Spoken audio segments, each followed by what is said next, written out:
노동법이 체계라고 돼 있는데 그냥 노동법 2차, 즉 공인노무사 2차 노동법의 출제 범위라고 생각을 하시면 되겠습니다. 일단 노동법 2 같은 경우는요. 1차랑 범위가 일치해요. 똑같습니다. 근데 노동법 1 같은 경우는 아시는 바와 같이 범위가 조금 줄었죠. 그렇죠? 예를 들어서 최저임금법이라던가 남녀고용평등법 이런 것들이 빠져 있습니다. 그러면 1차의 범위가 많이 줄어든 게 아니냐라고 생각을 하실 수도 있겠지만 그건 아니에요. 1차랑 마찬가지로 2차 같은 경우도 이 무수한 법들 중에 핵심이 되고 가장 시험 문제에 많이 출제가 되고 있는 법들이 있습니다. 1차 같은 경우는 당연히 근로기준법, 2차 같은 경우는 노조법입니다. 당연한 얘기예요. 2차 같은 경우는 사실상 노조법에서만 거의 문제가 나온다라고 봐도 거의 무방할 정도로 지금 몇 년간 그런 기조를 유지를 하고 있습니다.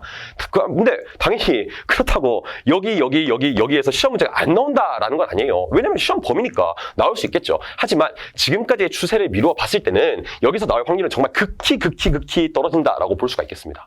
2차의 노동법 2 같은 경우는 그렇습니다. 보통 2교시에 시험을 보게 돼요. 근데 우리가 1교시에 시험을 보게 되는 노동법 1 같은 경우는 근로기준법에서 나와요. 그리고 아직까지 근로기준법에서 중요하지만 물어보지 않은 쟁점도 굉장히 많습니다. 그렇기 때문에 당연히 근로기준법에 대한 부분을 가장 철저하게 준비를 해야겠죠. 하지만 기간제법 그리고 파견법 얘네도 거의 동일한 위상으로 중요해요. 시험에 나옵니다. 29회, 30회 이런 데서 근로자 파견법이라든지 기간제법 이런 법리가 출제가 된 적이 있습니다. 당연히. 그리고 한동안 산업안전보건법이나 산재법이나 고용보험법에서는 문제 출제가 안 됐어요. 하지만 갑자기 공인노무사 2차 29회에서 산재법이 시험에 나왔습니다. 이게 뭐겠습니까?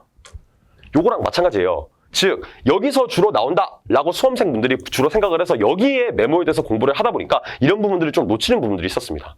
그리고 이 세 개의 법 중에서도 굳이 중요도를 따진다라고 했을 때는 산업재해 보상보험법, 즉 산재법이 가장 중요했기 때문에 이 부분에 대해서 문제가 나섰어요. 그리고 만약에 산재법을 그 당시에 공부를 했던 수험생이라고 하더라도 산재법에서 조금 굵직굵직한 판례들만 좀 외웠던 경우가 많습니다. 즉 산재, 인지, 업무상 재해인지를 판단하는 대기준과 함께 더불어서 몇 가지 사례들, 예를 들어서 무슨 뭐 직업병이라든지 아니면 뭐 극단적 선택에 관련된 그런 사례들 이런 것들을 좀 외워서 시험에 들어가는데 정작 시험 문제에 나온 것은 회식 중 재해가 나섰어요.